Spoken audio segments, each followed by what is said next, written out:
Rodas grandes acompanhadas de pneus de perfil baixo dão aquele visual esportivo, invocado, sofisticado, isso é um fato. Tanto é que as montadoras sempre vão oferecer as versões mais caras dos seus carros, sempre com rodas de diâmetro maior. Então, a versão de entrada de determinado modelo vai ter aquela roda aro 16, com um pneu de perfil bem mais alto, né, 55 ou 50, enquanto a topo de linha vai ter aquele rodão aro 17, 18, acompanhada de um pneu de perfil baixo, perfil 45 ou até mesmo 40. A roda maior tem um baita apelo visual. Tá aqui diante dos nossos olhos, né? O carro parece até mais caro, mas o que muita gente não sabe é que essa roda de diâmetro maior acompanhada de um pneu de perfil baixo altera bastante as características de direção do carro e requer alguns cuidados adicionais. Mas vamos começar pelas vantagens, especialmente no caso de esportivos e super esportivos em particular.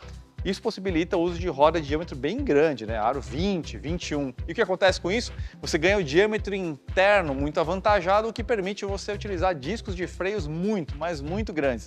Um exemplo que está aqui na minha cabeça, por exemplo, Porsche Taycan Turbo S.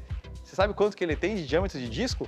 420 milímetros. Se a gente converter para polegadas, para ter uma ideia comparando com o tamanho de uma roda, a gente está falando de 16 polegadas e meia só de diâmetro de disco, acredita? Uma outra característica interessante do pneu de perfil baixo é que a resposta da direção fica muito mais imediata, muito mais afiada. Isso porque a estrutura do flanco, que é essa região aqui da lateral, o perfil do pneu como a gente chama, acaba ficando muito mais firme por ela ser mais curta e reforçada. Na gíria a gente diz que o pneu dobra menos embaixo da roda, né? Mas o fato é que, na verdade, a estrutura inteira do pneu acaba torcendo menos com a força de aceleração nas curvas e com isso você tem uma resposta muito mais precisa e imediata ao seu comando no volante. Agora vamos aos pontos de atenção. Essa mesma firmeza que eu comentei do perfil baixo do pneu vai resultar em um comportamento em asfalto ruim um pouquinho menos fiel. Ele vai copiar pior a superfície de um asfalto ruim, vai tender a quicar um pouquinho mais ou, tecnicamente, a gente fala de uma complacência um pouco pior.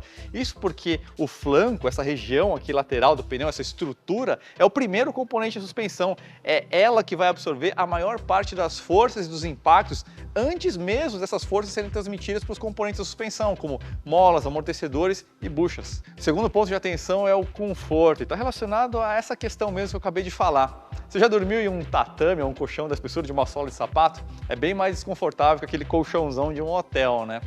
Não tem muito jeito, pessoal. Essa é uma consequência inevitável do pneu de perfil baixo. Ele vai ficar um pouco mais seco, um pouquinho mais confortável em asfalto judiado. Não tem o que você possa fazer. Isso é muito curioso, aliás, porque quem está acostumado com carro modificado já sabe muito bem disso. Agora, quando você vai partir para os carros originais, que tem várias opções de aros e o aro maior sempre vai estar ali no carro mais caro, isso significa que o carro de entrada, que vai ter aquele aro 16 com pneu de perfil mais alto, vai sim ser mais confortável que a versão topo de linha, que vai ter aquele rodão aro 18 com uma roda e um pneu de perfil 45 ou 40. Mas o toque principal que eu queria dar para vocês são os cuidados que você precisa ter com um pneu de perfil baixo. Vamos imaginar os buracos que a gente tem na cidade, aquelas obras horríveis que fazem para encanamento ou gás, mesmo aquelas tartarugas que separam a mão da contramão ou ruas de terra, por exemplo. Você tem uma área muito menor aqui para conseguir absorver as forças desses impactos que são muito secos. O que significa que num pneu de perfil baixo, se você não dirigir com cautela, você pode danificar a roda ou mesmo apresentar uma bolha no pneu com muito mais facilidade. E isso vale em especial para veículos pesados, como por exemplo os SUVs que estão em alta no mercado. Por quê? Porque o pneu trabalha com muito mais carga trazida por essa massa maior do veículo e a gente tem uma área muito menor aqui de pneu para conseguir dissipar e absorver essas forças. Vale lembrar, pessoal, a bolha no pneu é como se fosse um osso quebrado ou um vidro colapsado. É uma fratura estrutural da lona de corpo ou de outro componente que faz parte da estrutura do pneu. Então, para sua segurança, você deve substituir o pneu.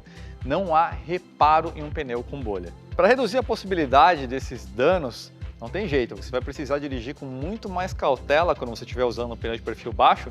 E uma dica que é fundamental, você vai precisar cuidar com muito mais atenção da calibragem dos pneus. Por quê?